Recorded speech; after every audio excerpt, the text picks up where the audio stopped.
So now inflation is a huge problem. See, inflation was the government's solution to the problem until inflation has now become the problem. And so inflation is going to get much worse. Forget about what these central bankers and politicians are saying about their commitment to fight inflation, how they're resolute and how they're determined no matter what to bring the inflation rate back down to 2%. That's never going to happen. We're going to see 20% inflation before we see 2% inflation. And this pretend war against inflation is going to come to an end soon. And the central banks are going to surrender and inflation is going to win. Look, we've already seen the first central bank capitulate and wave the white flag, and that was the Bank of England. The Bank of England, a week or two ago, was every bit as committed to fighting inflation as the Fed, until the inflation fight threatened a financial crisis, and then they cowered out, turned around, and they're back to quantitative easing. They went from quantitative tightening to open-ended quantitative easing. In fact, the Bank of England said, we're going to print as many pounds as we have to. We're going to keep on buying gilts. We're not going to let interest rates go up. They have to let interest rates go up. If you want to fight inflation, you got to let interest rates go up. But the other thing you have to do to fight inflation is to make government spending go down, because government spending is the source of that inflation. Governments are running deficits, and the central banks are monetizing those deficits by creating inflation. Governments are actually funding themselves through inflation. When you have a budget deficit, you're not getting government for free. Every nickel that the government spends has to be paid for by the citizens. And if they don't pay for it with a tax, then how are they paying for it? Through inflation. So when prices go up, that's the tax that you're paying for all these government programs. And so if the government wants to get rid of inflation, well, then it has to get rid of those programs, or it has to raise taxes to finance those programs. And that's not happening. That's not happening anywhere. Nowhere in the world, despite all these governments that claim they want to fight inflation, no government is actually doing it. Nobody is cutting spending. In fact, in the UK, they cut taxes. Well, when you cut taxes, you increase the inflation tax. So the British were claiming that they wanted to fight inflation, while at the same time creating even more of it. That is the problem. But the same thing is going to happen to the Federal Reserve in the United States. You cannot raise interest rates without creating a financial crisis. The financial crisis we had in 2008 was a result of a normalization of interest rates. It wasn't simply a subprime problem. The reason subprime was the problem was because it was debt. People borrowed money and they couldn't pay it back. Why were they able to borrow the money? Because it was cheap. The Fed lowered interest rates to 1%. They created a housing bubble. Housing prices went up. People borrowed money against those inflated property values. They borrowed money with artificially low interest rates. And when interest rates went up, property prices went down. People didn't want to pay their mortgages. You get a financial crisis because now the banks didn't get their money back. They loaned all this money out. They didn't get it back. That was why we had a crisis. Well, today we have much more debt than we had in 2008. We had 0% interest rates for almost 10 years. Think about all the debt that was taken on during those 10 years by not only the government, corporations, private citizens. Do you think they can repay that debt when rates normalize? Of course not. And what happens when rates go up, asset prices come down. It's like the other side of a seesaw. The lower interest rates are, the more expensive stocks are, the more expensive real estate is. But as interest rates go up, those prices come down because it's all a function of interest rates. So if I borrowed a bunch of money to buy a house and now the house goes down, I have no equity and my mortgage payments are up, I'm mailing in the keys. But you have all these companies in America that have been losing money.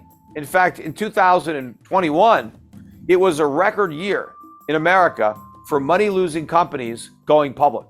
Now, how do all these money-losing companies stay in business? Because the company is supposed to generate a profit to stay in business. How do you lose a bunch of money and still stay in business? How do you pay your employees? How do you pay your rent? Right? How do you do anything? Well, the companies were selling stock to the public. They were raising money by selling stock, and a lot of companies were borrowing money to pay their expenses, taking on debt. But it was all great when rates were at zero, And people were willing to buy these overpriced stocks when rates were at zero. They're not willing to do it when rates are at 4%. And in order to fight inflation, they got to go much higher than 4%. Despite the rate increases, federal funds rate in the United States right now is about 3.25% to 3.5%. Inflation, even the way the government measures it, is 8.25%. That's negative 5% real interest rates. You're not going to fight inflation with negative 5% rates. You're going to create more inflation. The only way that you can fight inflation with higher interest rates is if the interest rate is higher than the inflation rate. And it can't just be a little bit higher. It's got to be meaningfully higher. In 1981, when Paul Volcker raised interest rates or allowed interest rates to go up, short-term rates went to 21%. The highest inflation got was 13.5%. So that's what it took. People had real interest rates. The reason you need that is because you've got to stop people from spending money. That's what's the demand. It's spending. You've got to get people to stop spending and start saving, because that accomplishes two things. It reduces demand, but it increases supply. How does it increase supply? Well, when you spend money, when you save money and you don't spend it, that money can finance capital investment that will lead to more production of goods. And so you increase the supply of goods while decreasing demand for goods, prices can come down or stop going up. That's what you need to do.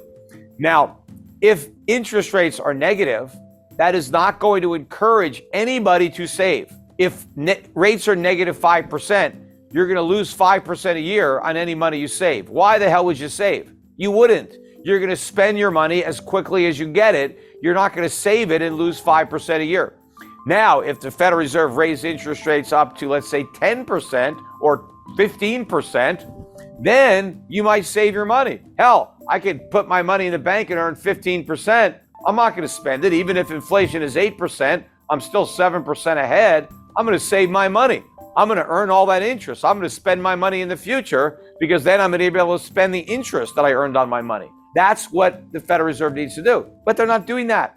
Also, we are running $2 trillion a year deficits in the United States. Where's the money coming from? It's coming from the Federal Reserve, or it was. There's no other source, because if the Federal Reserve isn't going to print all that money, then the private sector is going to have to buy all those treasuries. But the private sector doesn't want those treasuries. Foreign central banks don't want those treasuries.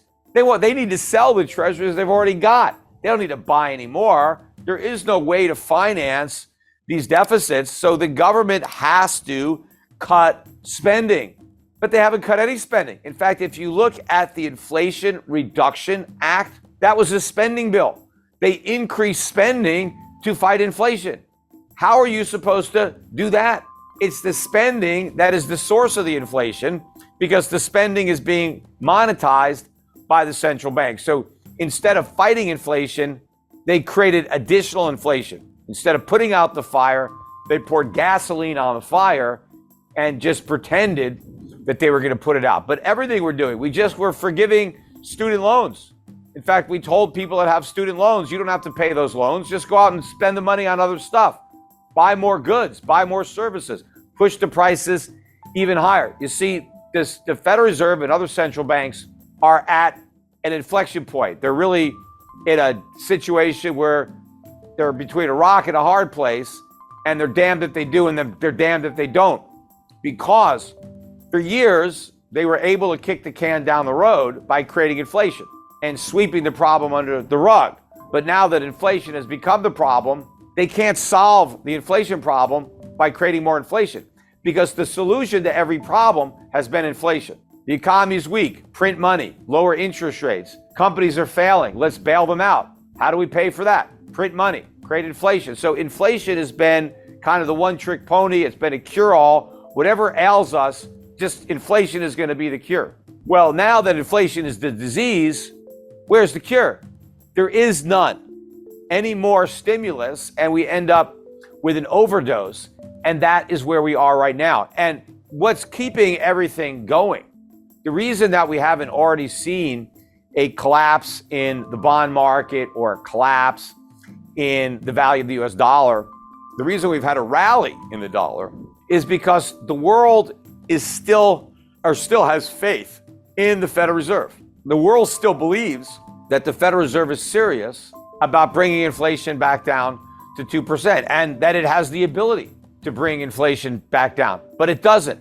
Remember, it was the Federal Reserve back in 2008 or 2007 that said not to worry about the subprime market. It was contained. Of course, we saw how contained that was. But even before the subprime problems, they told us there were no problems. They said there wasn't a real estate bubble. And they said even if the real estate prices went down, it wouldn't hurt the economy because it was so strong. So the Fed has a very bad track record. And more recently, with respect to inflation, first the Federal Reserve said we didn't have enough inflation.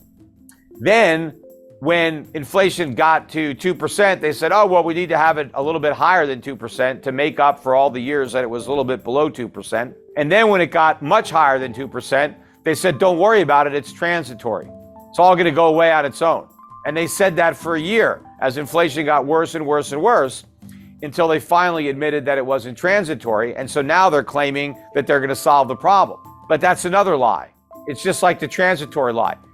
They knew inflation wasn't transitory, so why didn't they admit it? Because they couldn't fight it. Because they knew that fighting inflation would crash the house of cards that was built on a foundation of inflation. Everything the Federal Reserve has done has been to artificially prop up an overly leveraged economy. Well, the minute they try to fight inflation, they knock out those props and everything comes collapsing down. That's why they pretended it was transitory, because they didn't have the guts to do something about it. It was only when the problem became such a big political, hot potato, and everybody was worried about inflation, that the Federal Reserve finally said, okay, we're going to do something about reining in inflation, but they don't have the ability to actually live up to those commitments. Now they can pretend and they can hope that inflation just goes back down to 2% all by itself, because they're talking about how committed they are to bringing it down, but they can't do it without creating a financial crisis. In fact, the rate hikes that they've already delivered, even if there's nothing else behind it, will create a financial crisis. It's just a question of how much time. See, it already happened in the UK, or would have happened, and we're very close to that point now.